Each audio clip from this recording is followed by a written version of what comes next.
Hello friends, तो कैसे हैं आप लोग। आई होप आप लोग अच्छे होंगे। तो आप लोग का अपना यूट्यूब चैनल ऑनलाइन टीचिंग अड्डा में स्वागत है। तो आज हम लोग झारखंड एलिजिबिलिटी टेस्ट, जिसे जेटेट के नाम से जाना जाता है, तो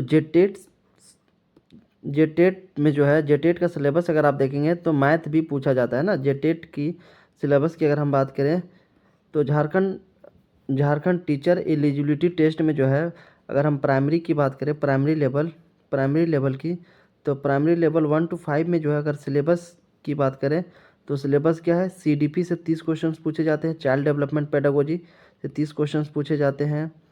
और बात करें दूसरा तो हिंदी प्लस इंग्लिश, ठीक है, हिंदी प्लस इंग्लिश जो है मिला करके 30 क्वेश्चंस पूछे जाते हैं। अगर बात करें फिर हम रीजनल लैंग्वेज से भी जो है, जिसे क्षेत्रीय भाषा कहा जाता है, उससे भी 30 क्वेश्चंस पूछे जाते हैं।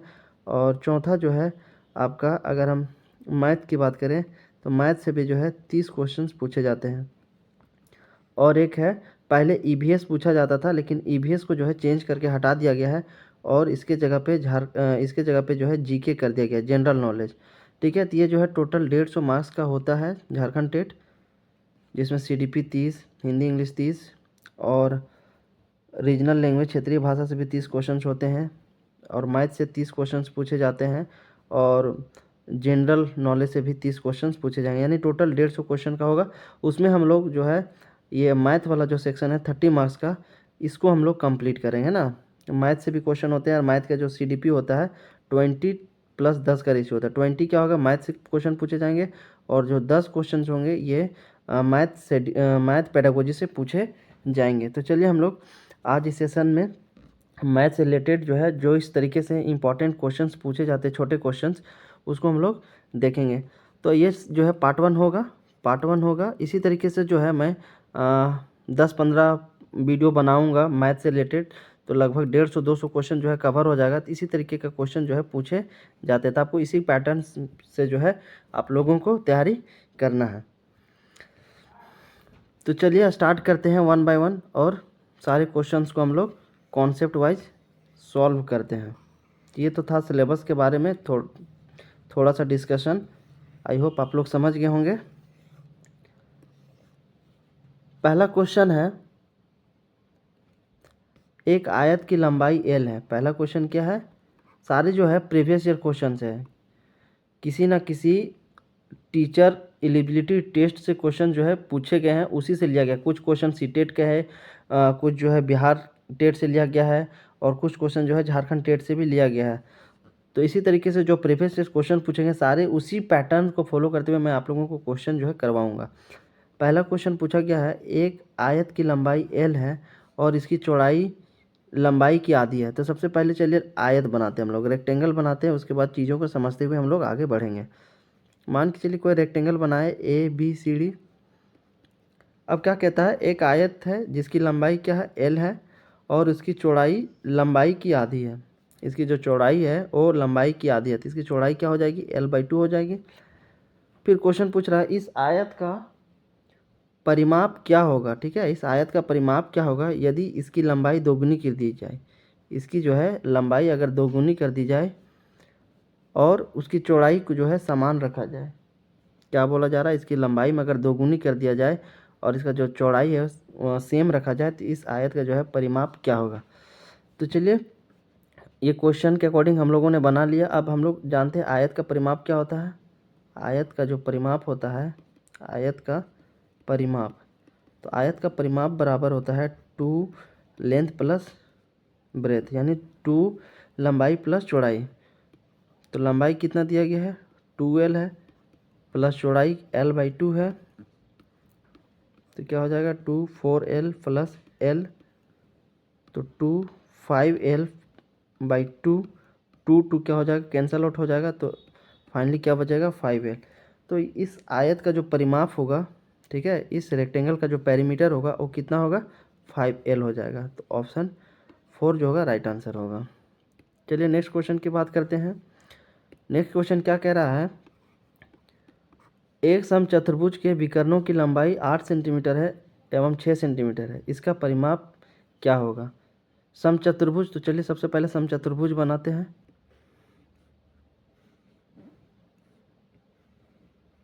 ये क्या हो गया, समचतुर्भुज हो गया ना, ये क्या हो गया, समचतुर्भुज हो गया।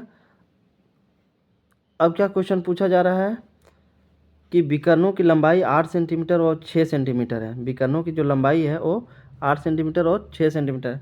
समचतुर्भुज थोड़ा अच्छा नहीं बना है, इस फिगर को आप इग्नोर कर सकते हैं। जो कॉन्सेप्ट मैं बता रहा हूँ आपको वो चीज़ समझना है। तो समचतुर्भुज बन गया। समचतुर्भुज किसे कहा जाता है, जिसके सारे भुजाएं क्या होती है, आपस में बराबर होती है। तो विकर्णों की लंबाई 8 सेंटीमीटर और 6 सेंटीमीटर दिया हुआ था। विकर्णों की लंबाई 8 सेंटीमीटर, मान के चलिए ये जो विकर्ण है इसकी लंबाई 8 सेंटीमीटर है। जैसा कि हम लोगों को पता है कि समचतुर्भुज जो है, समचतुर्भुज के विकर्ण एक दूसरे को समद्विभाजित करते हैं। ठीक है, जो समचतुर्भुज के जो विकर्ण होते हैं, डायगोनल होते हैं, क्या करते हैं, इक्वली जो है इक्वली क्या करते हैं, विभाजित करते हैं। तो ये 8 है तो ये क्या हो जाएगा, 4 हो जाएगा, ये भी 4 हो जाएगा, और ये वाला पूरा क्या है, 6 है, तो ये 3 हो जाएगा और ये 3 हो जाएगा। अब देखिए नेमिंग कर देते हैं हम लोग, ए बी सी और डी, और यहाँ पे क्या देते हैं हम लोग, ओ।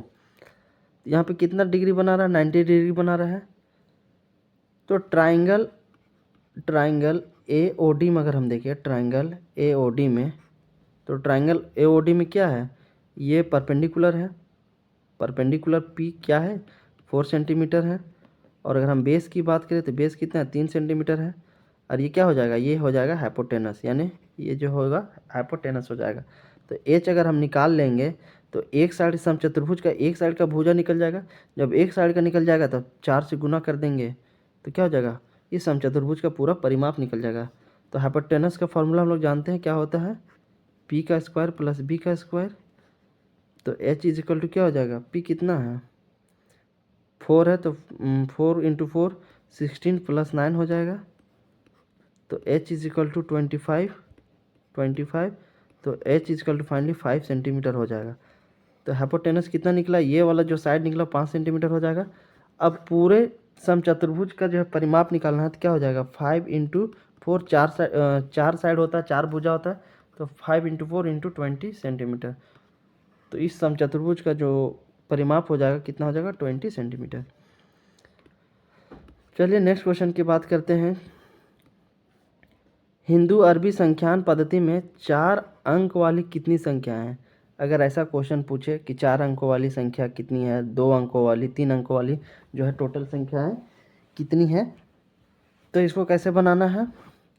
तो सबसे पहले क्या करना है, अगर आपसे पूछे कि 4 अंकों वाली टोटल संख्या, 4 अंकों की कुल संख्या पूछे, तो कैसे जो है बनाना है आपको।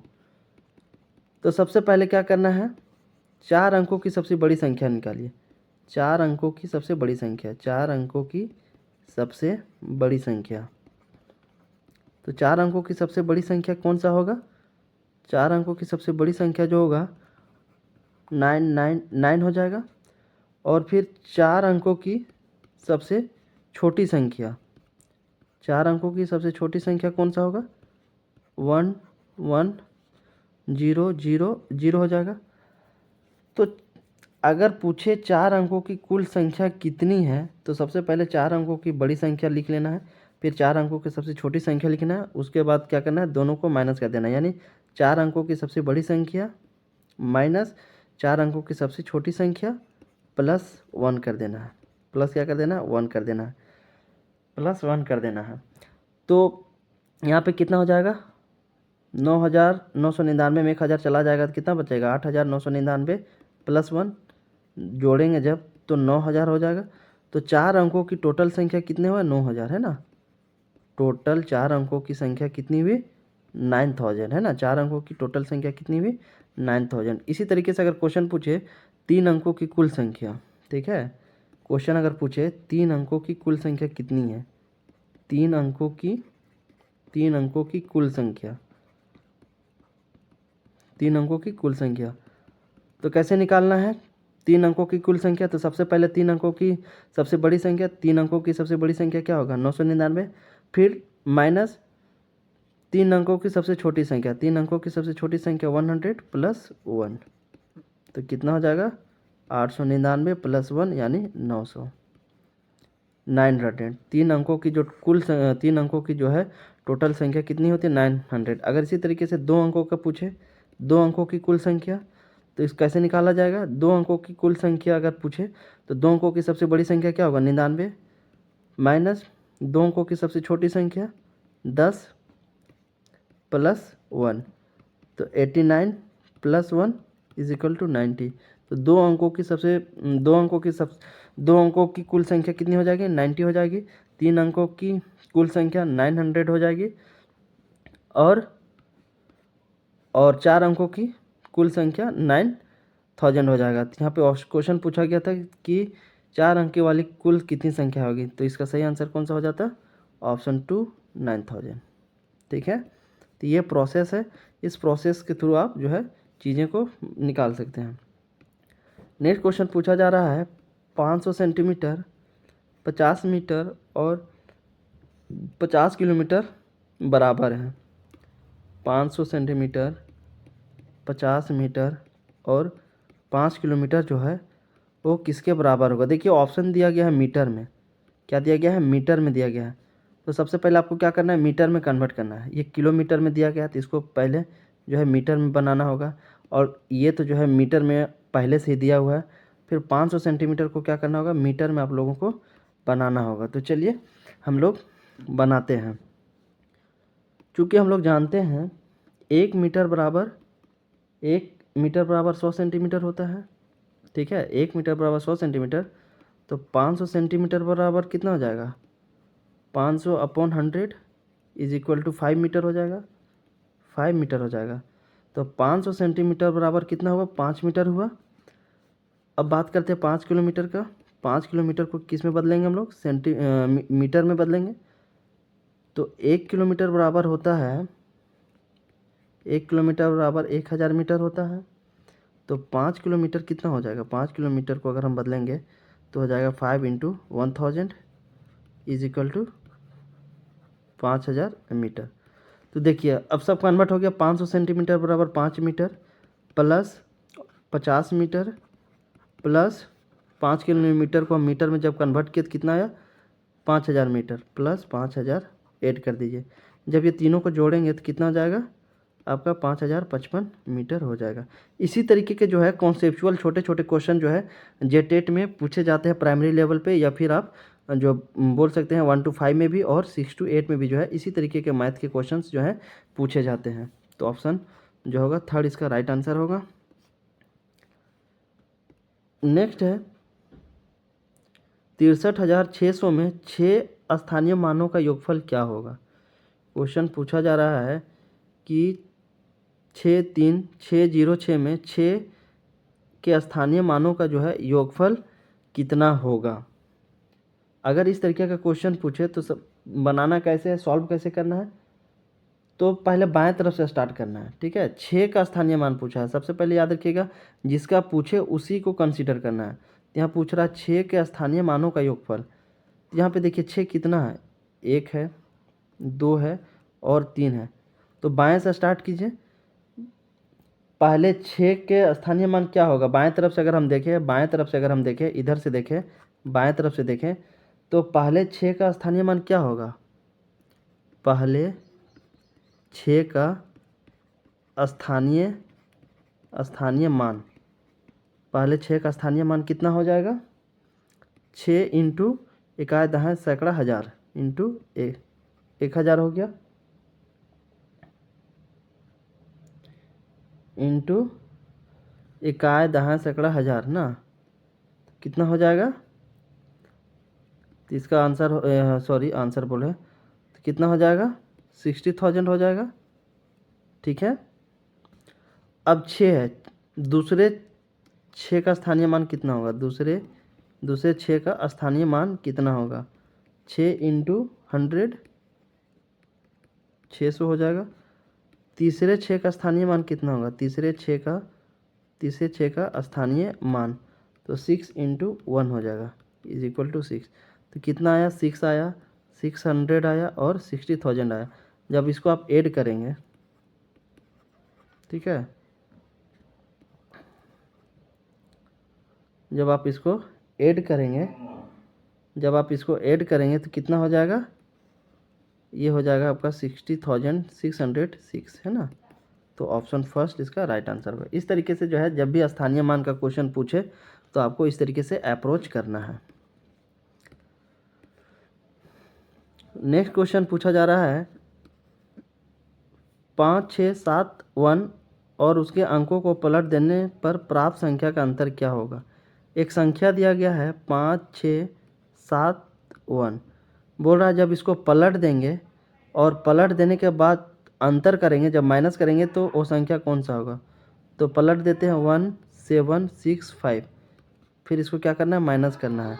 तो क्या आंसर हो जाएगा, 6, 0, 9, 3, ये आंसर हो जाएगा।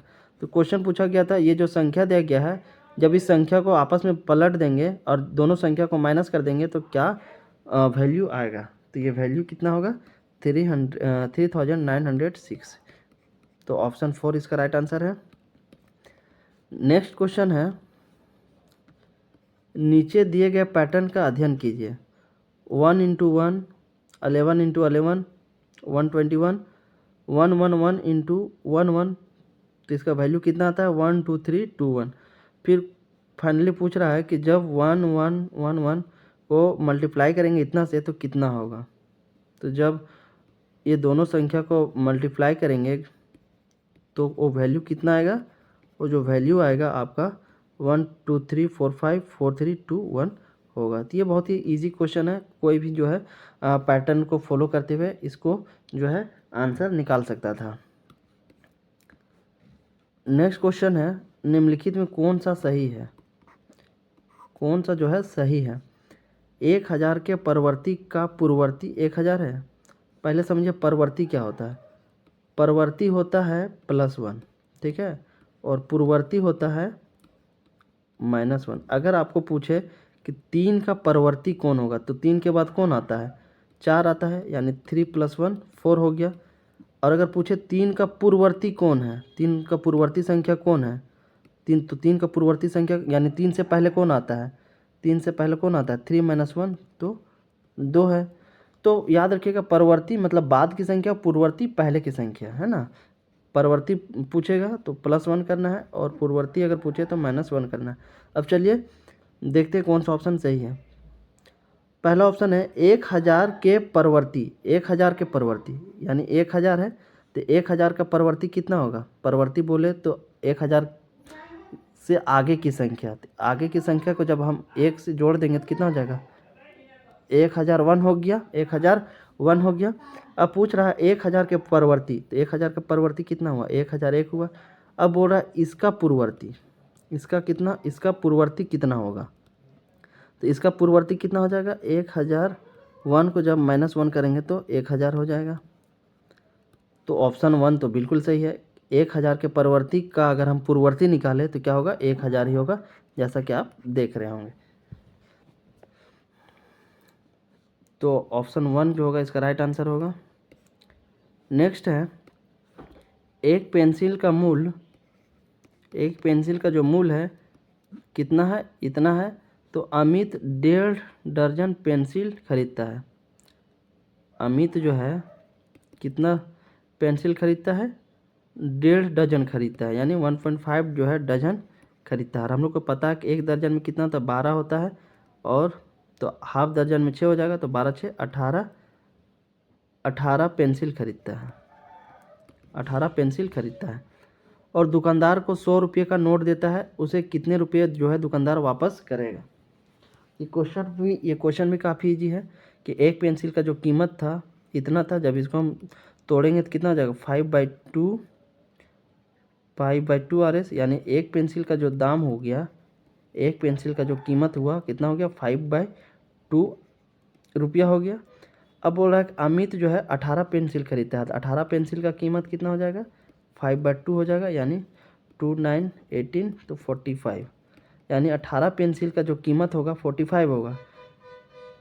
तो अमित जो है दुकानदार को 100 रुपया देता है और पेंसिल का कीमत हुआ 45 रुपया, तो दुकानदार जो है अमित को कितना वापस करेगा, तो 55 रुपीज़ करेगा, 55 रुपये जो है अमित को दुकानदार वापस कर देगा। तो ऑप्शन 4 जो होगा राइट आंसर होगा। इसी तरीके के जो है छोटे छोटे क्वेश्चन जो है conceptual question teacher eligibility test, चाहे सीटेट हो या फिर जेटेट हो या फिर बिहार टेट हो, तो इसी तरीके के क्वेश्चन जो है पूछे जाते हैं। नेक्स्ट क्वेश्चन है 1/2 में कितने 1/8 हैं। 1/2 पार्ट में जो है कितने 1/8 पार्ट हैं। ये तो काफ़ी आसान है, इसको निकालने के लिए क्या करना होगा, 1/2 डिवाइडेड बाई 1/8, तो क्या हो जाएगा 1/2 अपॉन 8 ऊपर चला जाएगा, 1 हो जाएगा, 2 4 जा 8, तो राइट आंसर कौन सा होगा 4। तो 1/2 में कितने 1/8 है, तो 4। ठीक है, कितने हैं 4। दूसरा क्वेश्चन है 19 सैकड़े प्लस 19 इकाइयाँ का वैल्यू कितना होगा। 19,000 बोला जा रहा है तो 19,000 हो गया। सैकड़े की बात हो रही है तो सैकड़े में कितना होता है 19 सैकड़े, यानी 1900 है ना, कितना हो जाएगा 1900 हो जाएगा, प्लस 19 इकाइयाँ हो जाएगा तो 19 हो जाएगा। 19,000 तो 1000 से मल्टीप्लाई कर दिए। फिर बोला सैकड़ा, सैकड़ा कितना होता है 100 होता है, तो 19 इंटू 100 कर दिए। फिर इकाई, इकाई कितना होता है 19 इंटू 1 होता है, तो इसको जब हम जोड़ देंगे 19,000, उसके बाद 1900, फिर प्लस 19, जब तीनों को जोड़ देंगे तो कितना वैल्यू आ जाएगा हमारा 20,919 वैल्यू आ जाएगा, है ना 20,919। तो ऑप्शन 2 जो होगा इसका राइट आंसर होगा। नेक्स्ट है बहुत इंपॉर्टेंट क्वेश्चन है, इस तरीके के जो क्वेश्चन जो है इस टाइप का क्वेश्चन हर टीचर एलिजिबिलिटी टेस्ट में पूछा जाता है। 4 और 1/3 समकोण में डिग्रियों की संख्या कितनी। देखिए 4 और 1/3 यानी 1/3 समकोण में डिग्रियों की संख्या कैसे है। तो इस क्वेश्चन को कैसे निकालना है डिग्रियों की संख्या, क्या समकोण पूछा है तो समकोण कितना बोला जाता है, समकोण जो है 90 डिग्री को बोला जाता है, समकोण जो होता है 90 डिग्री को बोला जाता है। ठीक है, समकोण जो होता है 90 डिग्री को बोला जाता है। तो 4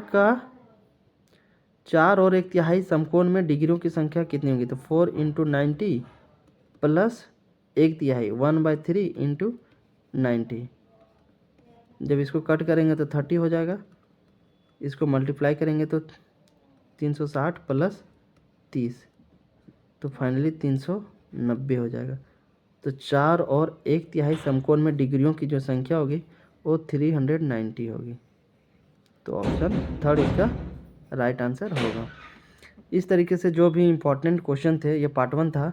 इसी तरीके से जो है मैं 10-12 पार्ट 1 बना दूंगा आप लोगों का, 10-12 पार्ट जो है आप लोगों को बना दूंगा, तो 150-200 क्वेश्चन जो है मैं आप लोगों को ऑलमोस्ट करवा दूंगा, तो आप लोगों को जेटेट के एग्ज़ाम में काफ़ी हेल्पफुल होगा।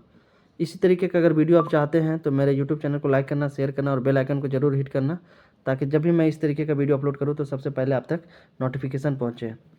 तो फिर मिलते हैं नेक्स्ट वीडियो में। Thanks for watching.